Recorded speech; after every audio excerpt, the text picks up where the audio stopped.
we could be doing a lot of nothing. And I know that if you're listening right now, you are moving forward in your journey. You are wanting to make a difference. You are wanting to level up. You are wanting to get to that next part of your life, whether it be within your acting career, in your life, within your relationships, financially, physically, within your body. And so it's important to remember that we need to be determined. We need to be tenacious. Welcome to Get Scene Unscripted. I'm your host, Jesse Malinowski. We are going to dive into acting insights, meet industry pros, and master the business. Don't forget to subscribe and share. We're keeping you behind the scenes and ahead of the game. What is going on, everyone? Welcome to Get Scene Unscripted. This is a very special episode. I'm so glad that you're here. If this is your first time, get ready for a jam-packed episode that is just going to be full of all-stars. And if you are here celebrating with us, I just want to say thank you so much. It really does mean the world to me that you tune in, that you leave reviews, that you are subscribed. I really do thank you so much. But this is our recap year one celebration episode of Get Scene Unscripted. And I thought I would tell you guys some behind the scenes stories along with you guys jumped on our social media. If you're not following us at Get Scene Studios, be sure to do that. But we reached out asking about some of your ahas and how this is affecting your journey and impacting your acting career. So I am really letting all of you run the show today because based on what you guys put down on our socials, that is the episode you're getting today. And the first thing I just want to tell everyone is kind of the story of how Get Scene Unscripted was started, which was, I wanted to do this for a long time, put this podcast together. And for me and for some of you, you might be thinking similarly, and if there's something that you want to accomplish, but the thing that was holding me back was I was really nervous about the technical, and I knew that I wanted it to be at a high level, and I just didn't know how to do it. And sometimes it's not about the how, it's about the who. And so huge shout out to David Martin at Crushed It Productions. Buddies with David. I told him I wanted to do this and I'm like, can I pay you a consulting fee? And you tell me what to buy and you help produce the first few episodes. And that's how I was able to get it started and really put it together at this beautiful studio at such a high level because I wanted to do it. But the thing that was holding me back was not only the technical, but I also didn't want it to be and this is not a shot at anybody that's doing this because I think just get started, but I didn't want it to be like just a Zoom essentially podcast because if you know Get Seen and you know our membership of Actor Spark where you get in front of different industry pros every single month, we were already kind of doing this. We were doing different, things that we call like Ask the Expert, where you get to chat and meet and essentially do Q&As with industry pros. And so we were already doing it. And I thought, if we're going to do a podcast, how are we going to be able to make this stand out, be different right off the bat? And so that's how David Martin was really able to just catapult us to really put together this beautiful, beautiful studio. So I'm so indebted and grateful for him because I really wouldn't have been able to get this thing started without him. So it starts with David getting this thing started and really all of you that were here today for this celebration episode. And so again, thank you guys so much. And for some fun behind the scenes, this is why it's important to have someone help you with things and sometimes not just focus on doing it yourself. The first episode, we bought these new nice cameras and literally the episode was scheduled for whatever shooting day it was. And these cameras were so new that we didn't even know if we were going to have the cameras on the shooting day. And so when we were reading some of the reviews said that the cameras will overheat. And we're like, you think that's for real? So we're doing the episode with actually Jason Lockhart was the first episode that we shot.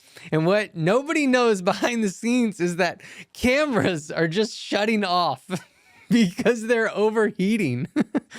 And so thank God I had David and his beautiful fiance, Erin Shout, behind the scenes, like running between the studio, like turning on different cameras again. And I don't know if they're like blowing on the cameras, trying to get them to like not be like overheated. So that's the first episode, right? Cameras are shutting off, right? But we're still getting all the sound, and one of the cameras is working. So we're like, I guess we'll just cut to that angle. If you're an actor wanting to improve your auditions, I have great news, because our Improve Your Audition Bootcamp is coming up. This is one of my favorite challenges that we do, or boot camps that we put together of the entire year, because it focuses on what our job is as actors, which is improve your audition. So if you're wanting specific strategies to make your audition stand out, to know what to do to kind of have those self-tape hacks to make self-taping more fun, easier, and make your auditions more engaging,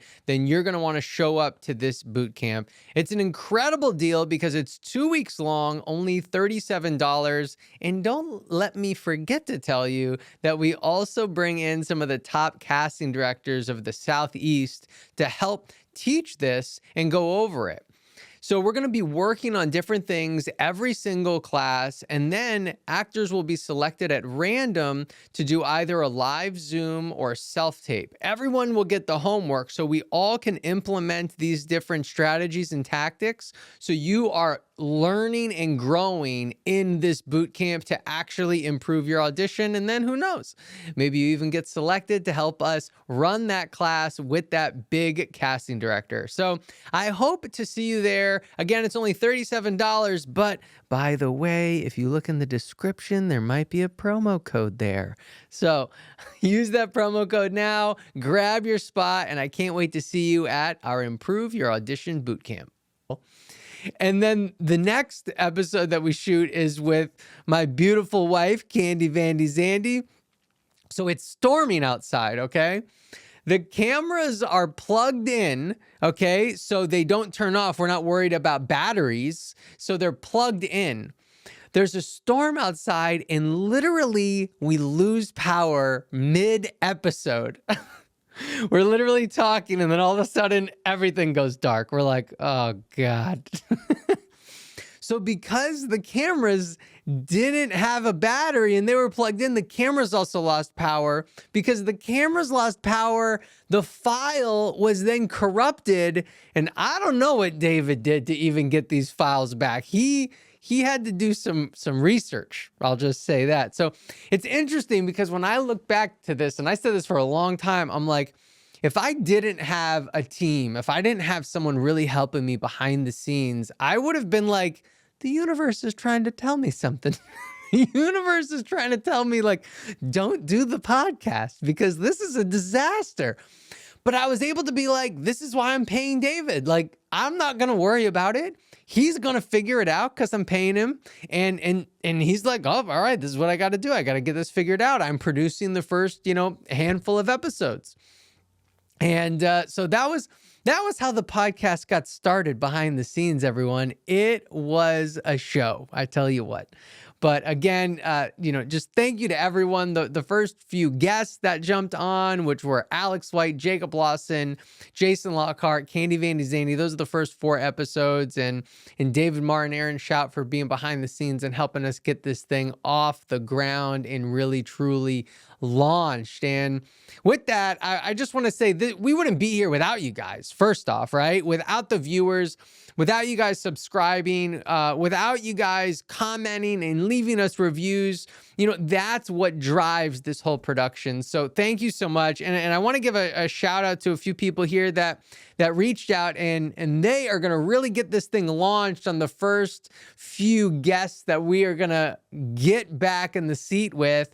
And Andre Lamar, shout out to Andre. He said his favorite episode was George Pierre. If you guys don't know George, he's a casting director. I like how he was never complacent. He always wanted more, even when the chips were stacked against him. So we got George Pierre coming up. Sierra Foley said, favorite episode, the one that stood out for me, I even shared it with a friend, was Charlene Amoya. She's a working actor and one of our incredible mentors in our mentorship. And then Jennifer LeBron said, my favorite episode is Raven Drummer. She was so candid and inspirational. So everyone, stay tuned, get ready, because we're going to dive back in with casting director George Pierre, working actor Charlene Amoya, and casting director Raven Drummer.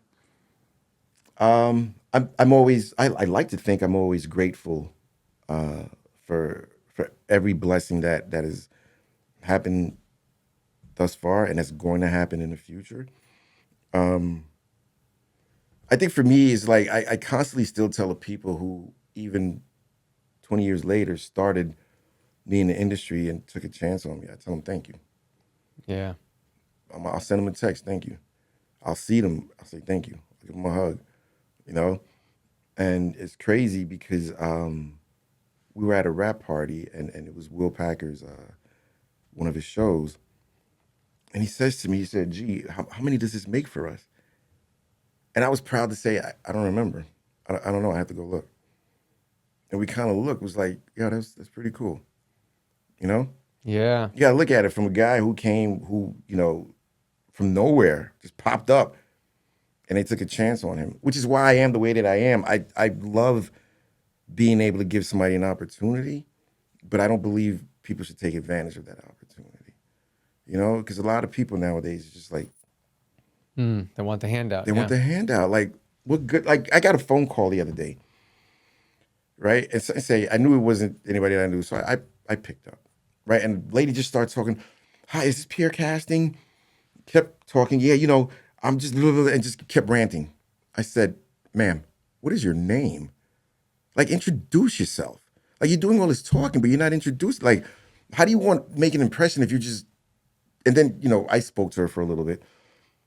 But what got me was, she was like, yeah, I represent myself, And I said, well, you should try to get an agent. Are you taking acting classes? No, I'm pretty self-contained where I do everything myself. I said, it doesn't work that way. And I had to tell her the parable with like the guy who was at sea where his little boat crashed or whatever. And he was like, I'm gonna pray to God and God's gonna send somebody to save me. So a boat comes by and tries to rescue me. He's like, no, I'm waiting on God, I'm waiting on God. Then another boat comes by, no, I'm waiting on God. And the third boat comes by. Needless to say, he drowned, goes to heaven. He said, God, what happened, man? I was waiting on you to look out for me. I said, dude, I sent you 3 boats, man. What more do you want? Yeah. And so I say to her, she said, I know I could do it. I said, well, maybe God is telling you right now, you should this is the way to do it. Because normally you wouldn't be able to talk to a casting director or a producer or a director to give you some guidance. You know what I mean? And she's kind of like, oh, okay. But then what threw me was the text I got afterwards. She was like, oh yeah, but just keep me in mind for anything. You're hustling backwards. You know what I love about that story though is how the answer or the thing that we need could be right in front of us, but we have it pictured a specific way. Mm-hmm. And if it's not exactly the way that we picture it, then we don't see it. And we don't see it. I agree with that. That's a great way of putting it. And so it's being very open to your goals and your dreams. I don't mean that you don't achieve them, but they might shift a little bit. Absolutely. And they will shift. They might change and they might show up for you just a little bit differently than how you imagine them. But it doesn't mean that you won't be able to get there. It doesn't mean you won't be able to achieve it. It probably means like, listen, this is the best route to go.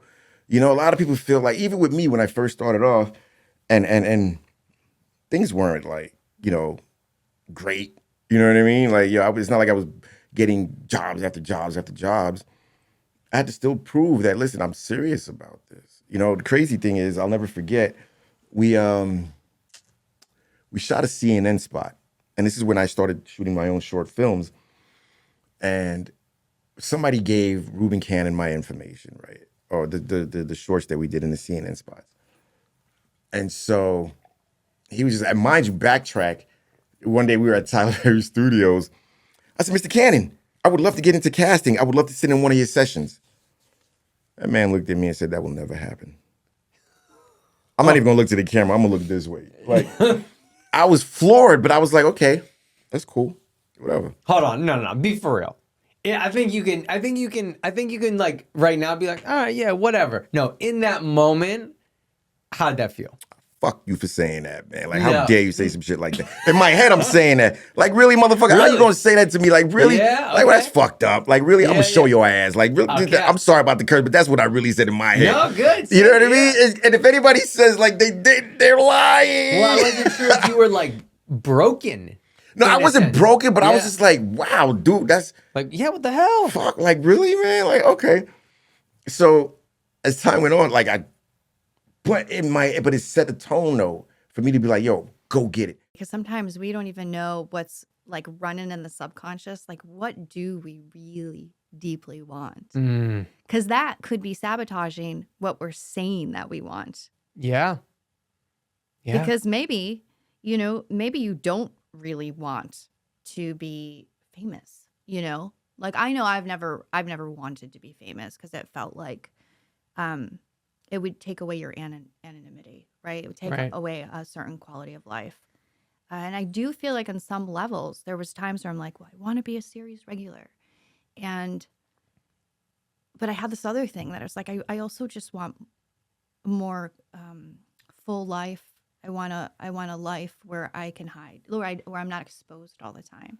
And so I think maybe I needed to get clear on exactly what did I want this relationship to be in this business. And being a working actor or being a side character was what I got clear on versus like the star. And what about I think this is so important in the sense of like allowing that to change, Yeah. right? Because you're like, I wanted to be a series regular, and since then you're like, you know what? Maybe, I mean, if that happens, maybe great, but maybe not too. Like, how are you okay with allowing that to be okay, but then also not feel like you're copping out on your dream? All you have to do is like read some celebrity stories, that like it's like Jim Carrey's famous quote, I wish everyone can get rich and famous, so they'd realize that's not the answer. Yeah. You just look at it's a real there's a lot that comes with that. And so I don't feel like it's a cop out. I actually feel like, I have been honoring what was going on deeply within me the whole time. But I did get frustrated with myself when I felt like on the exterior, I was just like, series regular. Why is this not happening? But yet all these other things were cultivating that really felt more important to me. And they are. I mean, they really are. They are. I mean, I think so.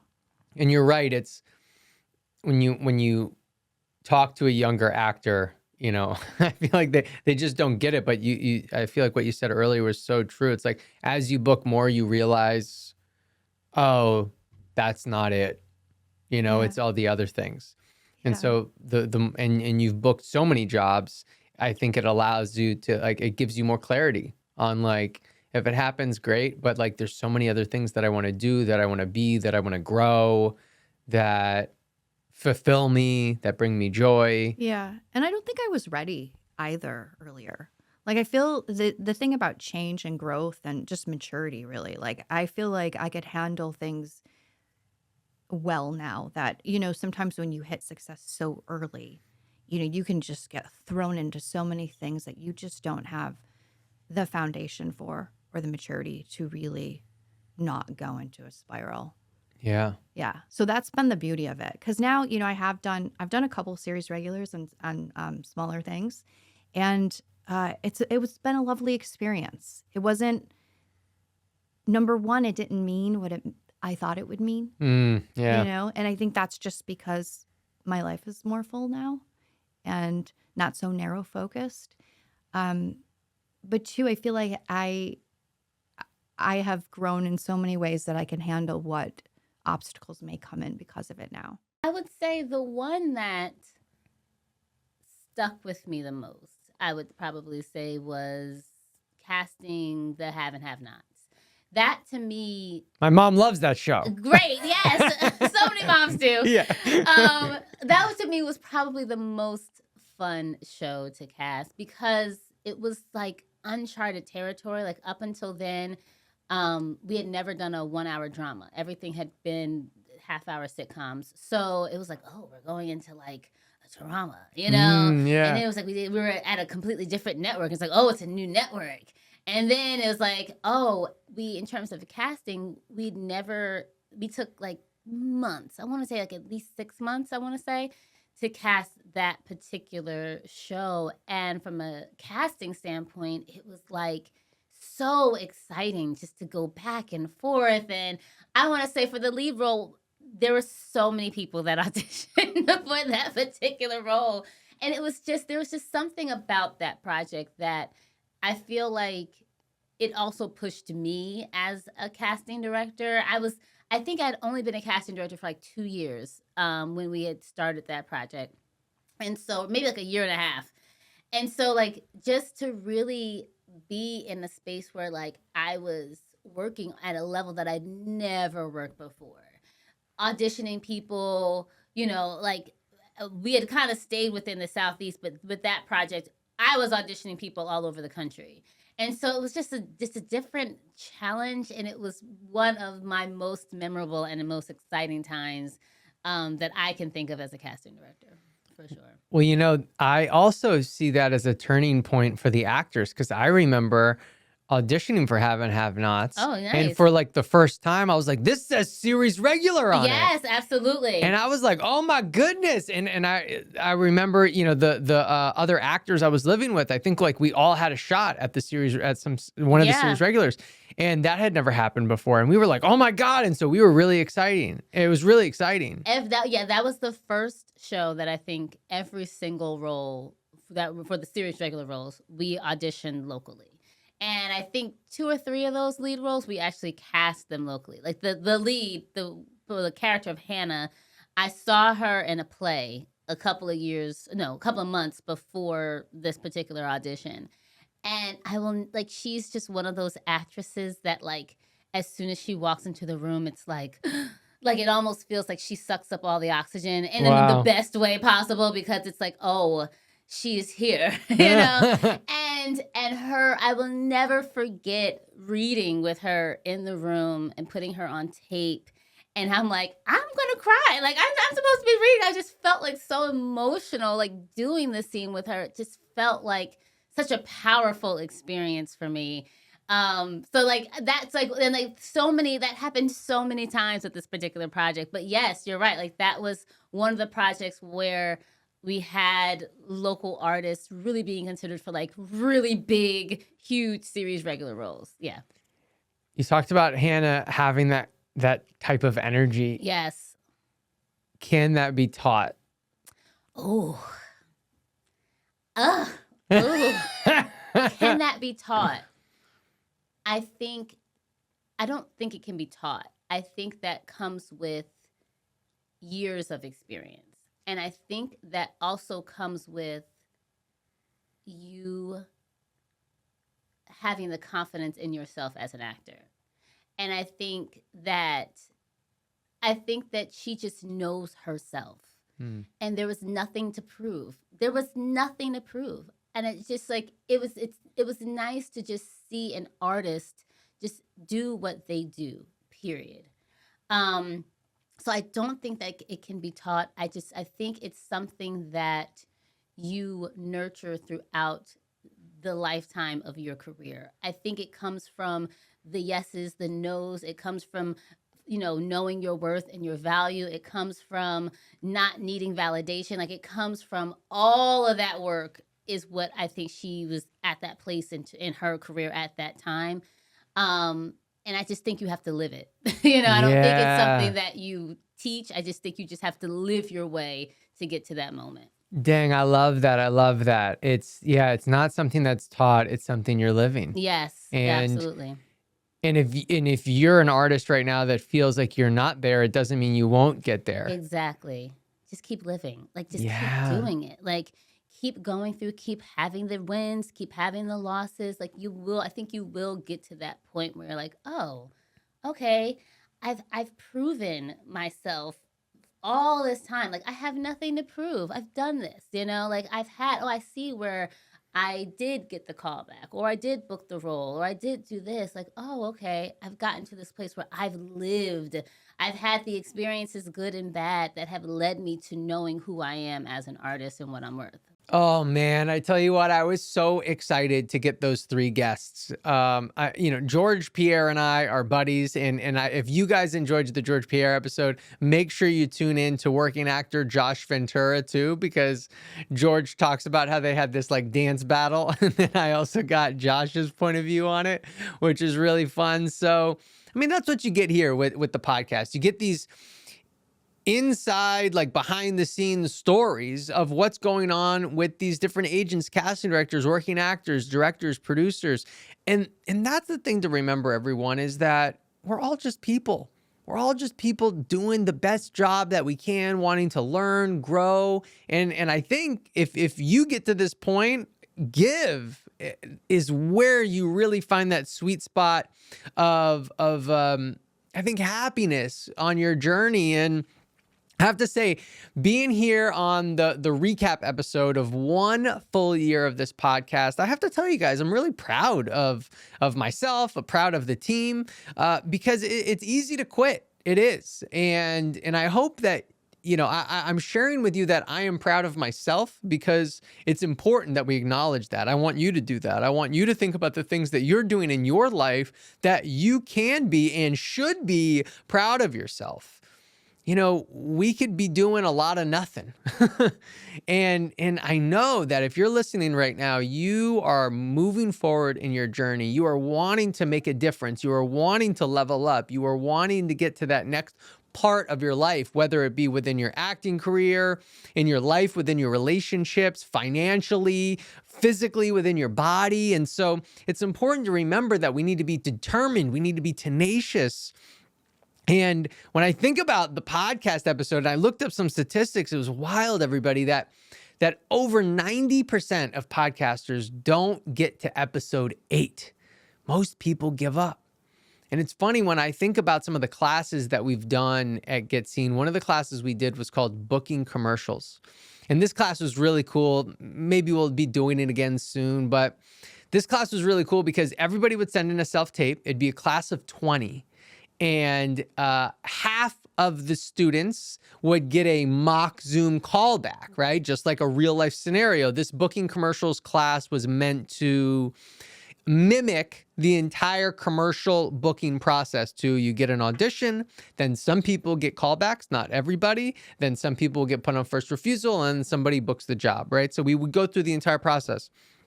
It was wild that about a third of the class every time would get eliminated for either not getting their tape in, or not following directions, or simply not showing up. A third of the class. And it's such an invaluable lesson that if you show up, you're going to beat out a good amount of the competition. And I think the same thing applies to, starting something like a podcast, doing something like this. It's like 90% don't make it to episode 8. Damn, hell yeah, I am proud of myself. So many people give up, and I kept it going. The team, everyone at Get Scene, we kept wanting to move this forward. And so I'm really proud of that. And I think one of the reasons that it was so not easy all the time, right? But easy most of the time for sure, is it comes from the service mentality, wanting to just serve our community and help in a big way. And I think when it specifically comes to podcasts, and I've had people reach out, oh my God, the podcast is so great, and like, can you help? And we're always like, sure, yeah. Or I'd put them in touch with David. I think the reason why so many people give up when it comes to podcasts is because they're like, I can do that. I can also talk to somebody, but that's really coming from a selfish place. Not saying that if you've started a podcast and stopped that you're selfish, but what I'm saying is that if you get to the point of the why are you doing it? And you find the place of, how am I serving? How am I helping? How am I giving?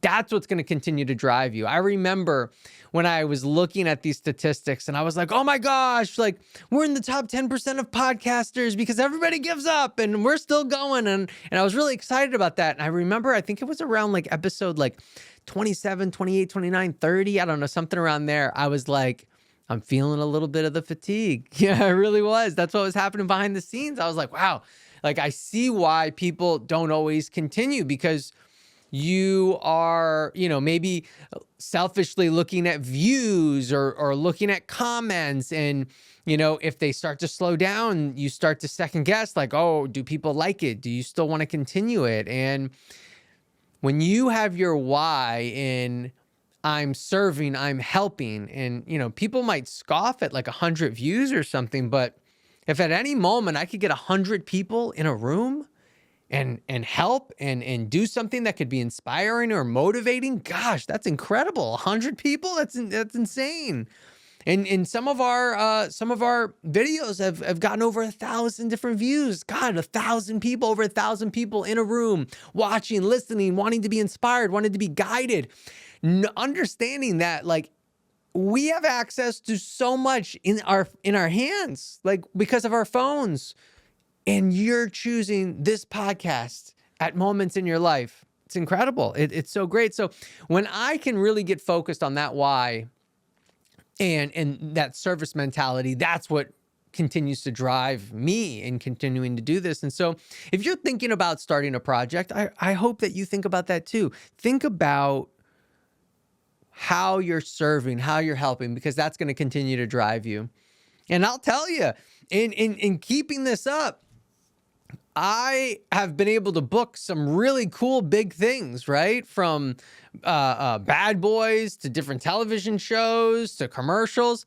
I probably get more love from the podcast and people thanking me for doing the podcast because it comes from a selfless place. It comes from a place of serving. It comes from a place of wanting to help. And so if you're thinking about starting a project, I hope that you take some of that with you today.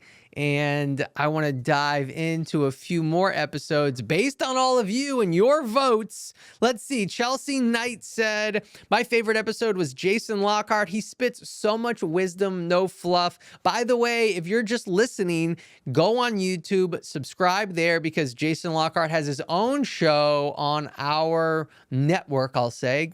Talent Agent Talk, where he goes over different booking stories with actors around town. Such a great show. I'm so happy to produce that show as well. So we're going to see Jason here. Stacy Hollander says, my favorite episode I've listened to so far is Tracy Bonner. She has such wonderful energy and reminds me that being a well-rounded person makes for a better actor. And then William Jefferson Jr. said, Mark Fincannon is my favorite episode. He's a man of God. He talked about faith throughout the whole episode.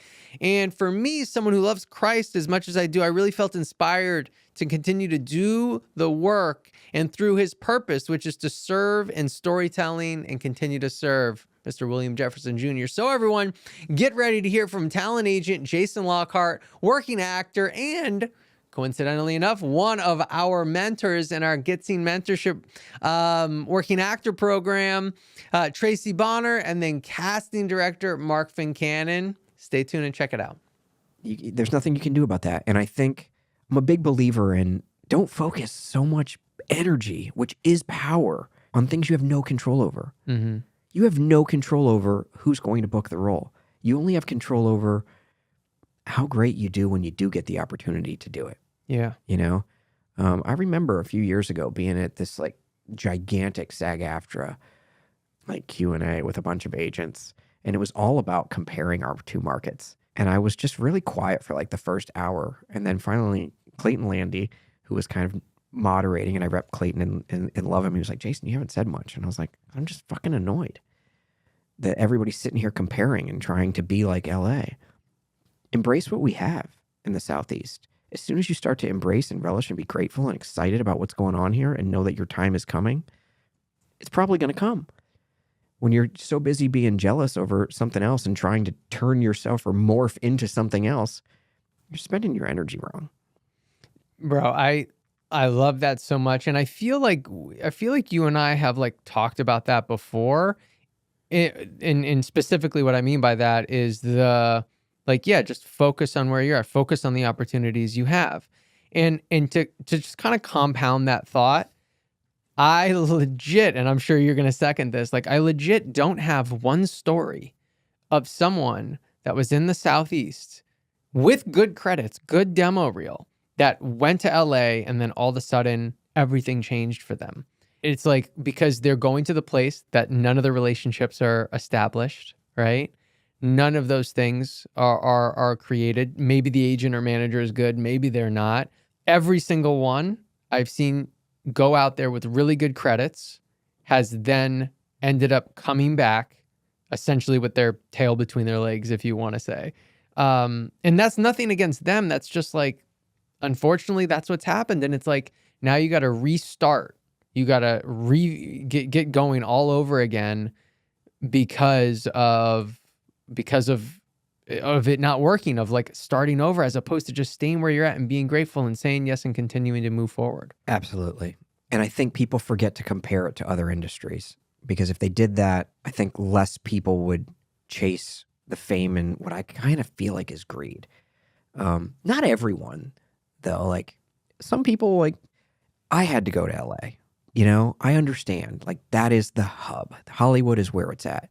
So I understand that like desire and drive to go. And I feel like if you have that and you don't go, you're always going to be like, what if? Yeah. But where I think it's a different situation is if you're starting to taste success in Atlanta or in the Southeast, that is not the time to go. That is the time to go full force into the Southeast and celebrate your wins here and your successes here and make them bigger and grander, and start thinking about other things you want outside of work, outside of job, because what if you can attain them here? Going back to when I said, like, I think people don't always parallel. I think paralleling industries is so important because we're talking about work, we're talking about jobs, we're talking about business. And if you were a restaurateur and you opened like a burger restaurant that's just crushing it in Atlanta, does it make sense to close that restaurant or kind of ignore it and go open that burger restaurant in the middle of downtown Los Angeles where there's so many more burger restaurants? Maybe it'll be successful. There's always that hope. It's a mecca of food as well, but might make more sense to open a second location in Atlanta. And that's going stronger in Atlanta to me. Yeah, and I feel like a lot of people and a lot of listeners would probably say like, "Oh, well, I'm not closing the one in Atlanta. That one is still being kept open. I'm just going to go open one in LA." But I think it's good to know that like we only have so much energy, right? I'm not saying you can't do it, but you have to understand that now you are taking energy away from something that's working and putting it into a place that is not guaranteed, and will the other locations suffer because of it? From my experience, they do suffer. These actors that we've had that have gone out to other markets, they absolutely suffer in Atlanta. I don't have many success stories of people constantly coming back and working. It really is. It's a hindrance because we're honest with the casting director. You know, like they're not here. They can get here, and some of them do. Some actors are really wonderful about saying, I can get to Atlanta immediately. But I have way more stories that are sad endings. My parents were mentors to so many people, so I watched how they impacted other people's lives growing up. So I see the importance of it. But more importantly, I didn't have mentors. You know, when I started out, again, I was an athlete. I didn't know anything about this. I had a professor, Kimberly Lamarck, pull me to the side and say, "Hey, you ever thought about auditioning for grad school to act?" Nobody ever. And then I went out there and didn't know what to expect. You know, I knew nothing about Viewpoints. I knew nothing about Kristen Linklater. I just, I didn't have someone to help guide me through this. And then when I graduated, you instantly go out into the professional world after going to school where you're guaranteed 7 shows. You audition, but you still know you're going to book something. Yep. And then you're thrust into this professional world of contracts, learning about understudies and just all kinds of stuff. And you have no clue about the business, how to brand yourself, headshots, resumes, what they're supposed to look like, cover letters, and I've even learned by being a part of this mentorship program, some wonderful things about cover letters and how to brand yourself and how to communicate with agents and stuff like that. So I'm still learning too. But the biggest reason I love doing this is because I didn't have a lot of people. I have them now because I reached out to people when I would work with somebody. I'm like, oh, I like how she works, or oh, I like how he thinks. So I've reached out to actors like Shanasia Davis, a longtime mentor of mine, Morocco Omari, longtime mentor of mine. And I really asked them, hey, I got this contract. What should I do? How should I approach my agent with this? Or I'm not too excited about this role. What would you suggest? And that's why I want to be a mentor to someone, because we are just really, what is it? On the job training, really. Yeah. I didn't know nothing about marks and 3 cameras and Like, and you don't know frame- what you don't know. It's like all of a sudden Yeah. you're like, well, what? What is Oh, this? I didn't know that shit, Yeah. but I was supposed to. Yeah. Yeah. And they don't care about that, y'all. They're not gonna say, oh, they just graduated from college, give them some grace. No, it's money involved. Yeah. And time is money. So you have to go in instantly knowing all this stuff, and you know nothing. So that's why I want to do this. That's why I love doing this. Yeah, me too. Yeah. I think it, and it just goes back to, whether it's picking up trash or Mhm. mentoring someone, right? I think it's just so impactful. And I think that's really like, it's fun to act, right? Mhm. But I do think like deep down, I don't know, tell me if you feel this way, but like deep down, it's like within my acting, I want to make an impact, Yeah. And it's like, well, I can also make an impact right now in this moment, even if I'm not on set. And so like, let's do it. Yeah. Within your mentorship so far, Mhm. what's some like maybe a couple common denominators that you found, I guess, on that, like what they didn't know, you know Mhm. what I mean? Like they didn't realize they didn't know these things. Have there been some things that seem to come up a lot that actors need to know? I think the biggest thing that I'm noticing is that a lot of people want to jump straight into the booking. They want to skip process, whether it's the process of getting an agent, process in approaching an audition. They want to skip all that. And it's like, no, there's preparation for this. There's time, all of us have a journey. It's taken me 20 years. It might take someone 2 or 2 months, but the process in which you can't skip the steps. So a lot of people, that's what I'm noticing. I think it's like, oh, well, I need to get this now. We live in such an immediate culture. Yes. That we're skipping steps, and it's like, but you don't even know if you've not necessarily mastered. I don't want to say mastered, but you don't even know what your self-tapes look like because you don't have any, or you have think they look good and they don't. you don't know what to look for because you're not looking at your self-tapes after you do the audition. You're just submitting. I think it's important for the actor to understand how we ever even got to taping, because I'm not asking actors to tape today because it's easier necessarily on me. My first 30 years, no actor ever went to a set that didn't play the scene with me. Yeah. And then come back and play it again with the director and producing team. Right. Live. It was always that way. Never happened. And it was 2008 when the economy in America crashed and gas was $4.50 a gallon. And we were in our 5th season of a show called One Tree Hill, which was a television series for the CW. Legendary. And I just remember so vividly making a phone call to the agents in Atlanta saying, hey, I need these 20 actors to be in Wilmington on Friday. And they called back and said, we talked to our actors and they can't afford to come. By the time they pay $4.50 a gallon, drive 6 hours to Wilmington and then 6 hours back, it's $100. And most of them don't get the gig. And they're coming there to say 3 lines.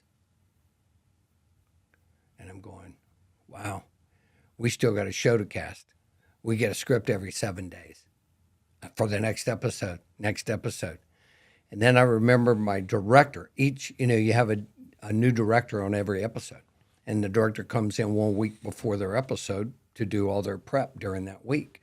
And the first thing that director did, they had a director's office, and in that office, on the director's desk, were 5 VHS tapes that were the demo reels of 5 potential actors to be the guest star for them in their episode. They didn't have audition in California for the guest star. They had the agent send the demo reel of 5 actors that had been on 10 other television series, and this was the clips from those shows. And the director would sit and put the VHS tape in the machine and watch it and pick one of those 5 to be the guest star of their episode. And so I said one day, I said, wait a minute, you're casting the guest star of your episode of tape? Yeah. Well, then why is an actor driving from Atlanta 6 hours and come in here and do one line and then turn around and drive him 6 hours back when the risk is so high and the cost is so high? Let me have the actors tape that one line in Atlanta and they'll ship it overnight. Okay. So we called the agents, Kathy Hardigree at AMT and, Rebecca Schrager at People Store, and said, hey, and Misty's mom, Gail, at Houghton Agency. And this was literally 1988, a long time ago. Wow. And basically said, hey, we've gone to Sam's, which was brand new, and you could buy a camera very affordably and a tripod and a couple lights. And we said, hey, just set up in your office these lights and this camera. And instead of your actors driving to Atlanta, just have them come to your office. And why don't you just put them on tape and you can ship that VHS tape to us overnight? And that's how it started. And then at the same time, you had a lot of new young directors coming along, directing these television shows. And they were in their 20s, and all they had ever done is this. They had always looked at, video, or they'd filmed with a small camera or a small TV. And they're not really good with personalities, with kind of being personable. Right. But if they could sit down and in 30 minutes just watch some auditions and go, oh, I like that guy or girl. I like that. Let's book them. Instead of what we had been doing is every 3 minutes, another actor comes in. Jesse, how you doing? Good to see you. Let's go. You ready to do this? Sure, let's do it. We do a live audition. Director gives you a note. You do it again. And then these directors, that many of them very sensitive, they don't want to tell an actor, I'm not hiring you. They don't even want me to tell the actor they're not hiring them, because then they feel like, oh, I'm the bad guy here. Yeah. Well, if I never meet them and don't have them in the room, then I don't, if I'm rejecting them, it's not really rejecting them because they weren't in the room. I never really met them. And then the people that I want to hire off tape, I'll meet them on the set and I'll introduce myself and we'll figure out how to get the best performance we can. But ultimately, that was in 88, and then taping just started. And then from VHS tape, it went to DVDs, and we would ship the DVDs. And then from DVDs, it went to mini DVDs. And then it ultimately, breakdown services, which has always been a service to help actors get sides. It's also always helped agents to get their submissions over to the studios for consideration. That's always been their focus. Gary Marsh. And so Gary Marsh thought, you know what, I'm going to create the ultimate video audition site, and it'll be connected to Actors Access. And so he created EcoCast, and the Southeast was doing this more than the West Coast. Yeah. Oh man, my favorite part of that Mark Fincannon episode for me was the self-tape, like learning about where the self-tape came from. It was so cool. I mean, it's like, that the self-tape had to come from somewhere, but I had never heard the story. So it was so cool to connect with Mark, and he just has such fantastic stories. So if you haven't seen that whole episode, be sure to go check it out. But for our recap of year one, obviously we had to do some giveaways. Hashtag Get Scene giveaway, everyone. If you guys don't know about this, like we do giveaways like mad all the time. We love giving back to the community. We love getting you guys excited. And so everybody had the ability to answer some questions, send in some reviews, and then we chose somebody at random to win 3 months of our Get Scene mentorship, okay? Normally, this is a 6-month commitment if you want to join. And I want to tell you guys why I came up with the mentorship. Because so many people are trying to move forward in their actor journey, and you're like, what do I do? And that makes sense, because like what one thing works for somebody else doesn't necessarily mean it's going to work for you. And with the industry changing, I knew that we also needed to change. Because in the old days, what happened is you went to in-person classes, and then you went to an in-person audition, and you did a really good job, and fingers crossed, you got the call back or you booked the job.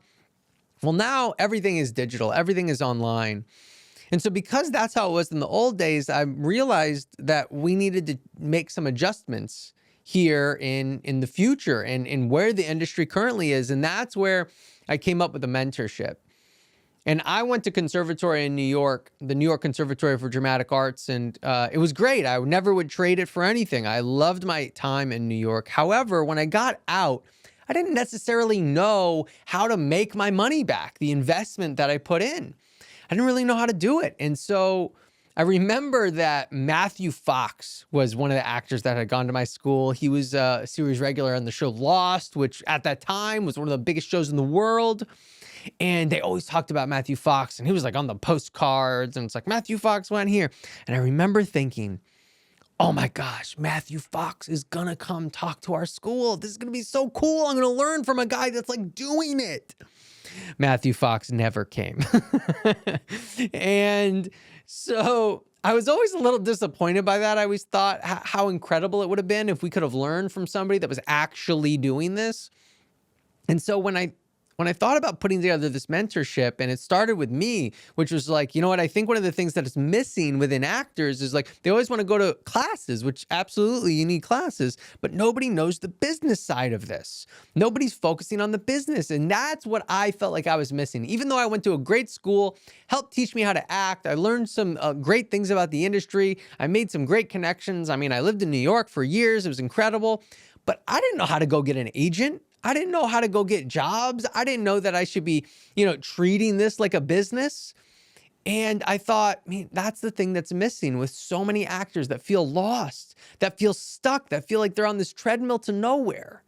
And so that's why I created the mentorship. And so I put together this path of like, if you follow these steps, this is going to help you get an agent. If you do these things, that's going to help you get more auditions. And if you do these things, that's going to improve your auditions.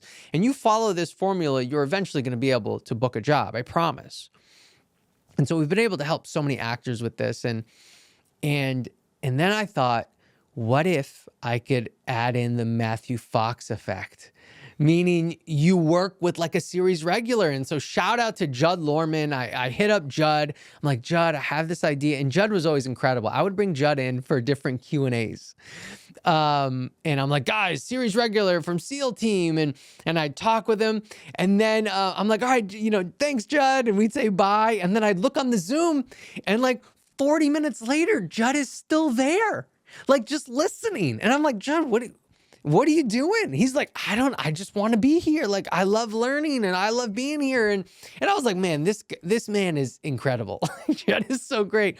So I thought, Judd is probably the guy. He's the Matthew Fox effect. He's the guy that probably, I bet, would want to do this. And so I hit up Judd, and Judd wanted to do it. And then people were excited, loving the mentorship. And so we needed to add somebody else. And so we added series regular Madi Kachi. And then it just continued to grow. And now we have about 10 different mentors here in the working actor mentorship. And so that's kind of where it came from and why I'm so excited. And it just because we're able to help actors in a different way because it's mentorship, right? Not only are we helping you within the business side of your journey, obviously within the audition side of your journey, but communication, confidence. And to me, that's maybe more important. And I tell everyone, I'm like, yes, our priority is to help get an actor an agent or help to get them more auditions or help them navigate this business so much better. But if they leave more confident than they came in, then damn it, we did a freaking good job. So that is our working actor mentorship. And we have a winner, actually. Someone that's going to win 3 months of this mentorship absolutely free because you are a listener of the podcast. You participated, and I thank you so much for that. And who was chosen was, drum roll. I'm not very good at doing the drum roll. I don't think I can do it fast enough, so I'm just going to stop. But I can do a pause, a suspenseful pause. Isaiah Rice, you are the winner. Thank you so much for listening. We're probably have already been in contact with you, but shout out to Isaiah. Give Isaiah some love, everyone.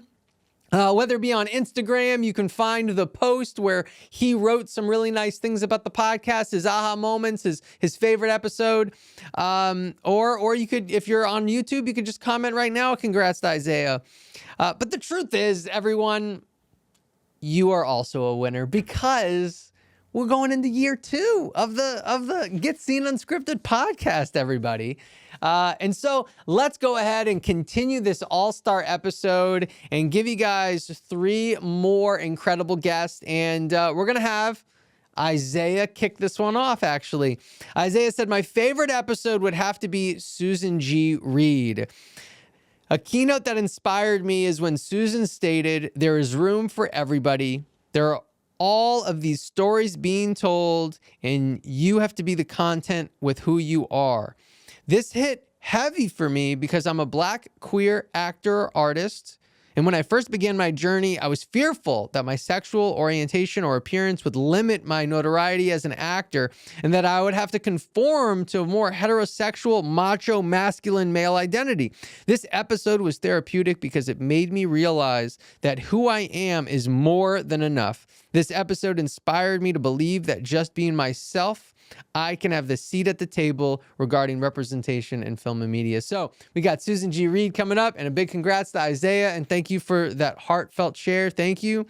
Jacob Ryan said, my favorite episode was Chase Paris talking about finding balance and staying positive. And Caleb Booth said, my favorite episode, Madison Janad from AMT. I love the approach to networking and communication with industry pros as simply being a good coworker. So everyone, we got instructor Susan G. Reed, casting director Chase Paris, and talent agent Madison Janad coming up right now. But it's not a direct line.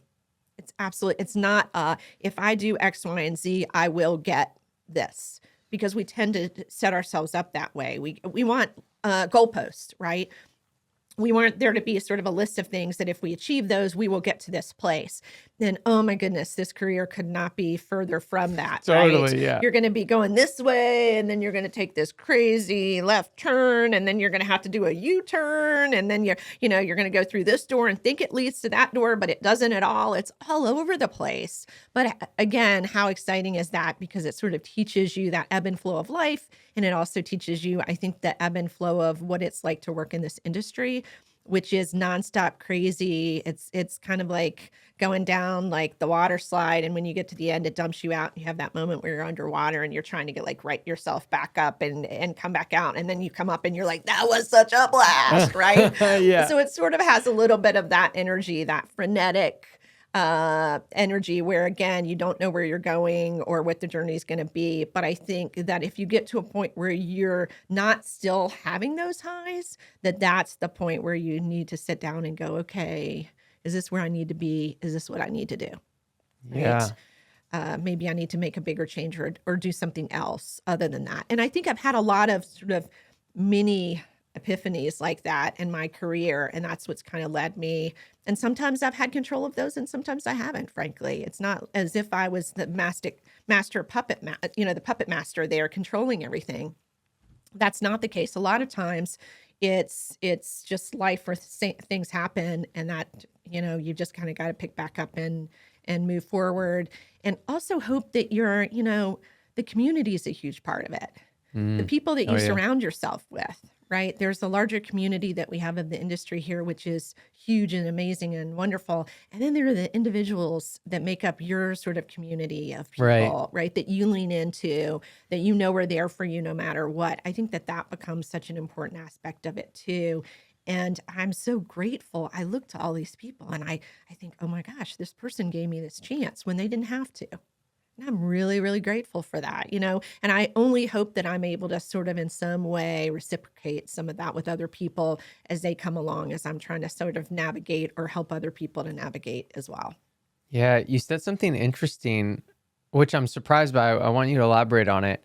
You said, I hope to maybe wake up and find contentment one day. Right. And so I'd love to kind of dive into that, because to me, I'm like, that sounds terrible to just be content and to just and so I'm just like, oh, I'd Sure. love like your point of view on it. Sure. And for somebody else that might be thinking, because like there is like a beautiful thing within that too, of just like waking up and being like, today is great just because it's today, as opposed to I gotta make this much gotta money. hustle. I gotta like, let's get the rise and grind. Like, so there is something like very beautiful in it. And so I guess just kind of like dissecting that a little bit more. Sure. I think it's an age thing, Jesse, which is, you know, I ran into somebody over the holiday that I've known for decades. And she had recently retired and left the state, moved to a totally different state. And oddly, I ran into her at a gas station in the middle of really? North Carolina. Oh, Yes. so Life is random. so weird. I was like, Yeah. is that? And so I had this amazing sort of moment. And I was talking to her and she was, you know, asking what was going on with me. And I was asking what she was doing. And it wasn't that she's still an artist. She's still creating, but she just wasn't out there, you know, looking for work. She wasn't necessarily still directing. She had found again, other ways to sort of creatively find input or to do things that she was fulfilled by. So I think now I wake up every morning and there is, you know, there's fire under my ass. I'm not going to lie. There absolutely is. And I'm ready to roll and I'm ready to get out there and just like fucking kill it. Oops, sorry. You don't have to be sorry. You say whatever you want in here. Yeah, great word.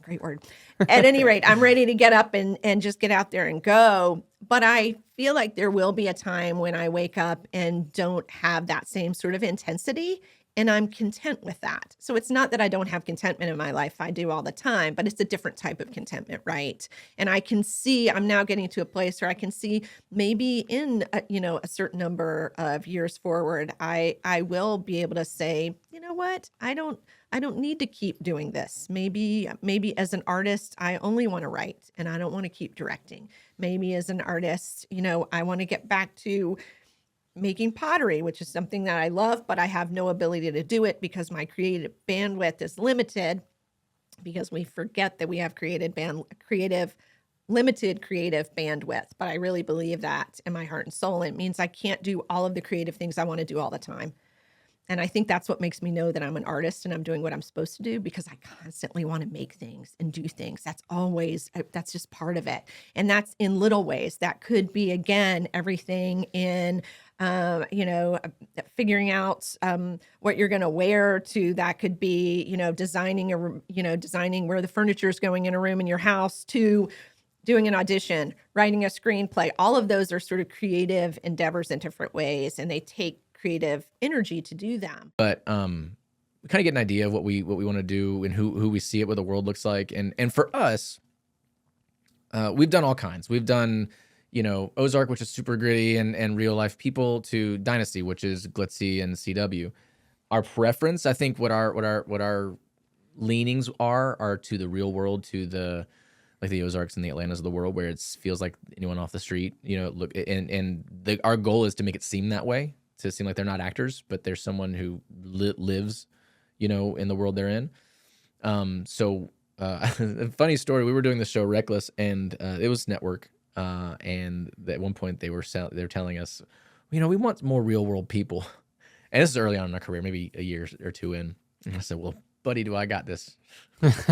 So I saw the weirdest, most charactery people all in, and we sit them all in. I was so excited, and they're like, you might want to pump the brakes. This is Not that real. This is a soap. We're not really trying to go down that alley.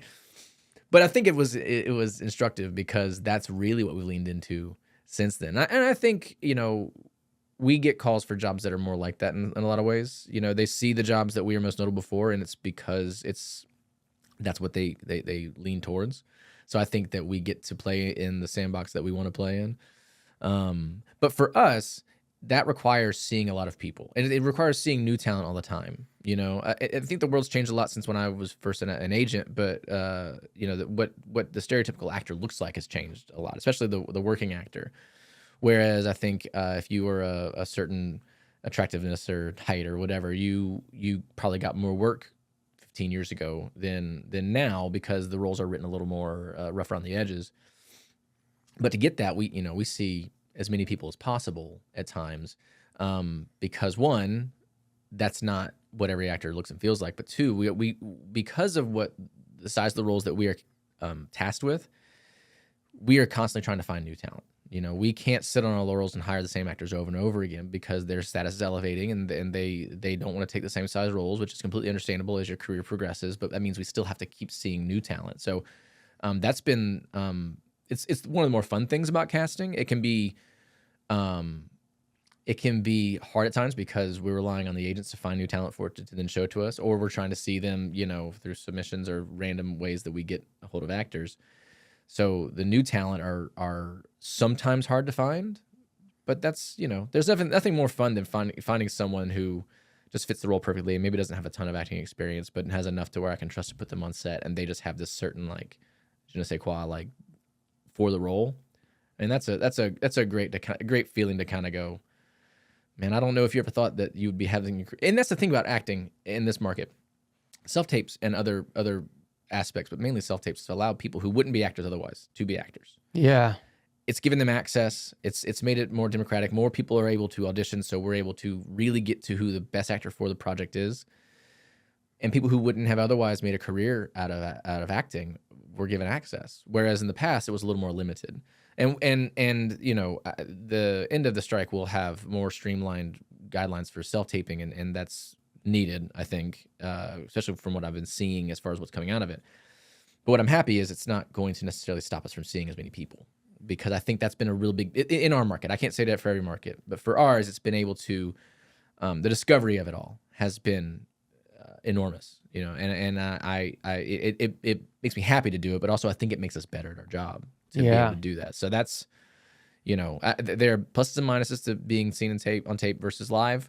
But as far as the tape, that's for us the most convenient. The biggest plus is that we're able to see so many and really see new and emerging talent on a more regular basis than if we were just seeing people, every single person in the room. I would say be realistic with your expectations, because we do know that the job of being an actor requires a lot of flexibility, arguably more flexibility than any other career that I know of. Because you don't have to just be flexible, but you have to be patient.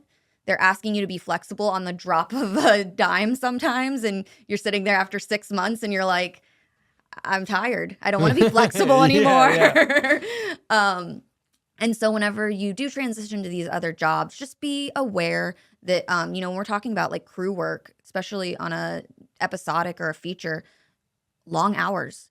Casting, we were in there for 16, 17. It's nothing for the PAs to be on set for, an easy 12, 13 hours every single day, 5 days a week until the shoot is over. Yeah. And that doesn't leave a lot of time for auditions.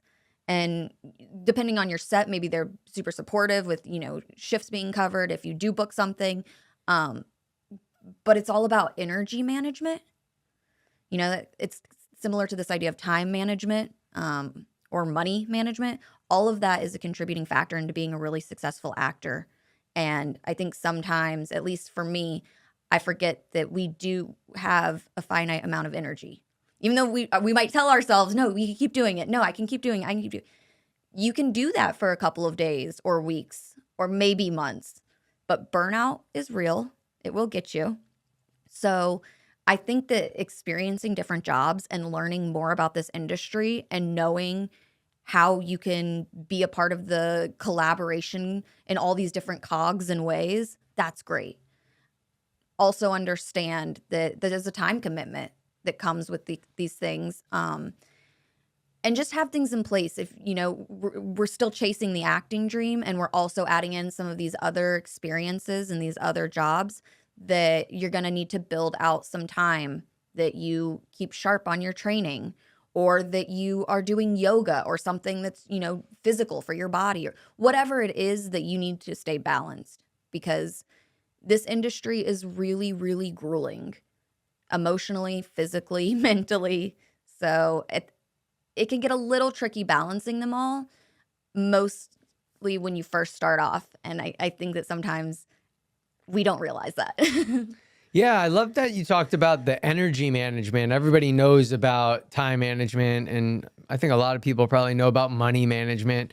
And energy management rarely gets discussed, but potentially, you know, the most important, because that correlates with both of those. You know what I mean? So Absolutely. I love that. And within your journey, when you were being an actor, you brought up the starving. I felt like I needed to be a starving artist. Yes.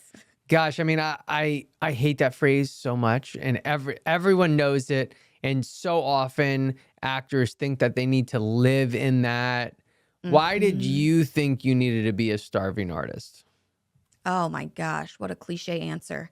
Because I thought that I had to experience the depths of human pain if I was going to show them authentically for my art. Wow. I mean, All gosh. right, yeah. It's so, it felt so important and real at the time, and I'm grateful that I can look back and say, okay, well, if we're looking back, that means we've learned something. Sure. We've grown.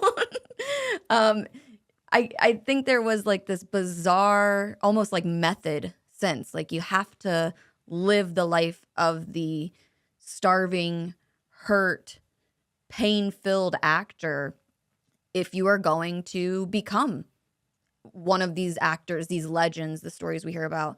And it's just a little bit of salaciousness, I guess, because there's plenty of artists who have lived happy lives and are, you know, full of humanitarianism and freedom and all of these positive things. I think a lot of those artists tend to also live simpler lives, so there's not as many stories to tell about them. They don't get the same biopic, you know, kind of work done. They did their work. They showed up for the people they were supposed to. They that like was their enjoyed journey. life. They like did what they wanted, and yeah. And it's really cool to kind of have learned that and be at that place of realization now. I will tell you that it is a day-to-day, if not minute-to-minute reminder that I have to, and not that I'm in that same place where I'm like, I feel like I need to be in pain or anything, but just show up for yourself. Just do the work and know that you've done a good job, and then walk away and be okay with it. And if it means you went to bed at 9 o'clock tonight, good for you. That doesn't mean that you're missing out on life or you're not actually experiencing the stories that you need to. No, it just means that your body needed rest and then you listened to it. Good for you. Not as interesting to watch on the TV screen maybe, but. Right. Woo! We are rocking, everybody. So many incredible guests in this episode. So many shout outs. Thank you, everyone, so much for tuning in this year. And so I want to let you guys know that be amped up and excited for what's coming up. We're going to have new guests. We're going to have some returning guests as well. Also, we just invested to have a traveling setup as well, which means I'm going to be sending a really nice setup so we can bring people in from New York, LA, and anywhere else. And that way we can reach even more people and more actors and tell more stories to make sure that you stay inspired and motivated, but make sure that we are still doing that at a very high level. So we just invested in that, and we'll be sending that to different guests, and then they'll be sending it back so we can make sure that that is done at a really nice and high level for you. Also, we have some new segments coming up.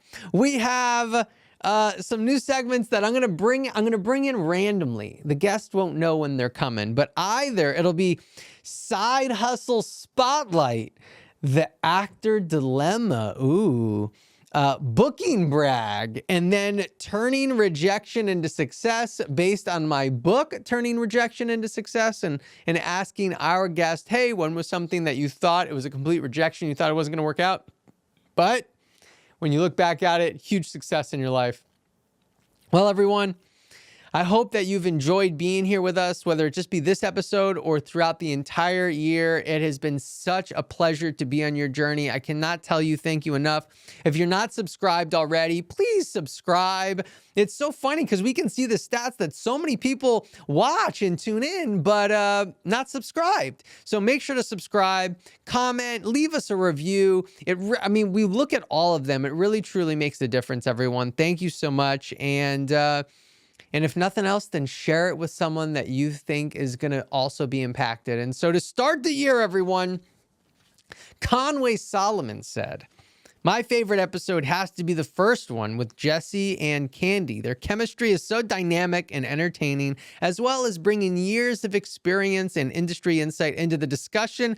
They should totally have a reality show like The Amazing Race. Conway, you're not the only one to say we should have a reality show. And I don't even understand why. But Conway, you set us up for year 2. Candy will be coming back, everyone. So tune in next week. Candy's going to be our guest to start off year 2. Again, everyone, thank you so much for letting me be on your journey. I know there are a lot of options out there. It does not go unnoticed that you have chosen Get Scene in what we're doing. Thank you so much. A big shout out to Elaine Valdez. This podcast wouldn't be possible without Elaine, everyone. She puts together the entire thing behind the scenes, getting it posted, editing it all together. If you guys see me out in the streets and you say thank you, I appreciate it. But if you see Elaine, you got to go thank Elaine. It wouldn't be happening without Elaine, everybody. So big shout out to Elaine. Everyone, thanks again so much. We'll see you on the next one.